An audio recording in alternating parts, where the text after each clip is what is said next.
Da empresa Engenharia de Habilidades, especializada em desenvolvimento humano e especialista também em RH, vou conversar com o Fabrício Spagnolo.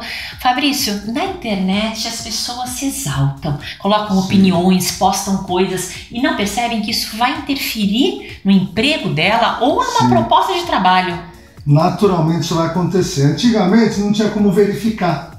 Processo de seleção, o desenho, né, do processo de seleção, enviava o currículo, selecionava através da foto, né, aquele modelo antigo, aquela foto gigantesca, né, o destaque maior era a foto, não era as características, né. E hoje isso tem uma facilidade muito grande com as redes sociais. Qualquer um acessa e vê se você gosta mesmo de música, se você gosta mesmo daquilo. Então é importante que o comportamento na nossa vida real é um pouquinho diferente da vida virtual. Geralmente na vida real a gente reflete um pouquinho mais antes de tomar atitude. Mas na virtual você recebe uma provocação na rede social, alguma coisa que você não gosta, você está naquele círculo, você digita, dá entre, se arrepende depois, você vai lá e edita e faz alguma coisa, mas tudo isso fica registrado. Por parte de quem está concorrendo a uma vaga, né? Pode até fazer você perder uma vaga. Pode até fazer você perder. Você tem que conhecer a empresa, fazer a sua pesquisa na internet, saber o histórico da empresa, etc. Da mesma forma que a empresa vai fazer isso sobre a sua vida. Então tenha coerência no que você coloque bastante cuidado, né?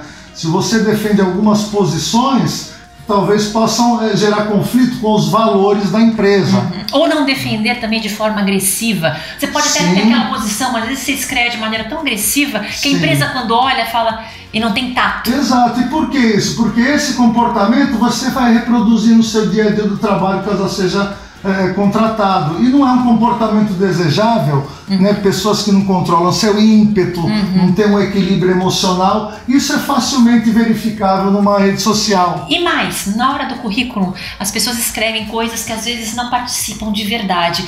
Vão pesquisar isso também na internet? Sim, a coerência é muito importante. Então, por exemplo, está no seu currículo que você é voluntário dessa instituição ou daquela, isso será verificado, e antigamente você precisa fazer dezenas de requisições para ter essas informações. Hoje é sentar na internet e pesquisar, né?